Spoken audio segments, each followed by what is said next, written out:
Hello, this is Finnish Broadcast Daily. I'm following today's headlines.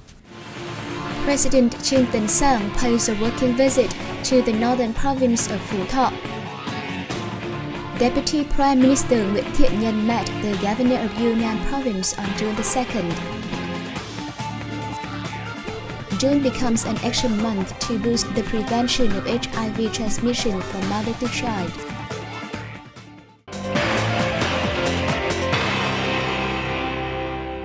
President Truyền is paying a working visit to the northern province of Phú Thọ. On June 2nd, he attended a ceremony to celebrate the 50th anniversary of the establishment of Việt Trì City. Việt Trì City is the place where the first kings of the country, the Home Kings, established their capital. It has witnessed many battles in the country's long history of fighting invaders. Việt Trì first became a city on June 4, 1962, under government decision, which also designated Việt Trì to be the first industrial town in the course of socialist construction in northern Vietnam. On behalf of the party and state, President Sang presented the Independence Order First Class to Việt Trì City. Earlier, the president paid tribute to the nation's ancestors at the Home Kings Temple. The Home Kings are worshipped throughout Vietnam as the founders of the nation. Their symbolic death anniversary on Lunar March the 10th is a national commemoration with masses of pilgrims flocking to the temple in Việt Trì City. On June the 3rd, President Sang held a working session with the Command of Military Zone 2, which covers 9 mountainous and hilly provinces in the northwestern region. The president said the armed forces should assist local authorities in developing infrastructure and improving the living conditions for local people. He stressed that by doing this, they will lay a strong foundation for strengthening security and defense in the region, which is one of the poorest in the country. Vice President Nguyễn Thị Doan led a 50-strong delegation to the 22nd Global Summit of Women, which took place in Athens, Greece from May 31st to June 2nd. Addressing the opening ceremony of the summit, the Vice President hailed the important role played by women in politics and socio-economics, saying that they are actively contributing to boosting the world economic growth and addressing national and international issues.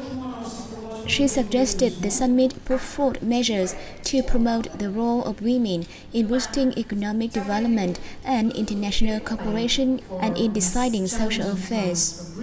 The summit, with the participation of nearly 800 female leaders from 70 countries worldwide, discussed a wide range of issues, including the major trends in the region and the world, the role of business women in fast-growing sectors.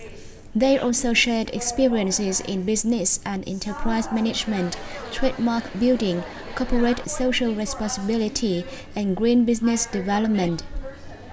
Participants highlighted the important role of women in all fields and called on women to promote their self-reliance to affirm their role and position in the society. Malaysia will host the next Global Summit of Women in 2013. During her stay in Greece, the Vietnamese Vice President visited the Vietnamese embassy in Greece and met with representatives of the Vietnamese community in the country. She also met with chairman of the Greece-Vietnam Friendship Association, Costa Sarantidis Nguyễn Văn Lập, and a number of local businesses.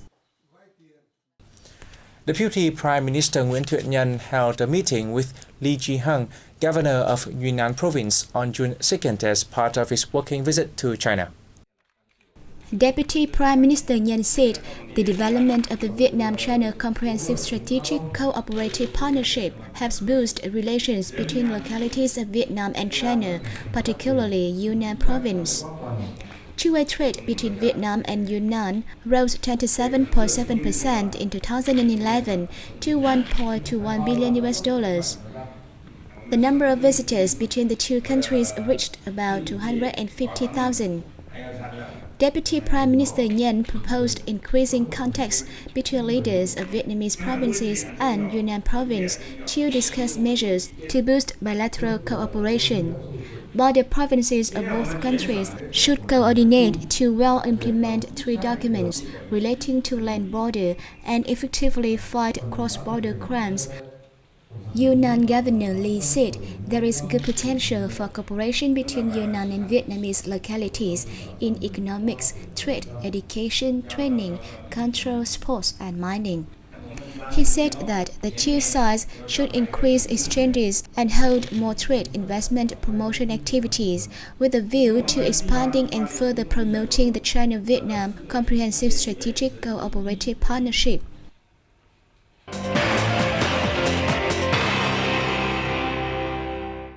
A national meeting took place in Ha Long City on June 3rd in response to the World Environment Day, June 5th, and the 2012 International Year of Sustainable Energy for All. Alongside with economic development, Vietnam is facing great challenges from environmental degradation and the impacts of climate change. Recent surveys showed economic losses as a consequence of environmental pollution accounted for 1.5 to 2% of the country's GDP.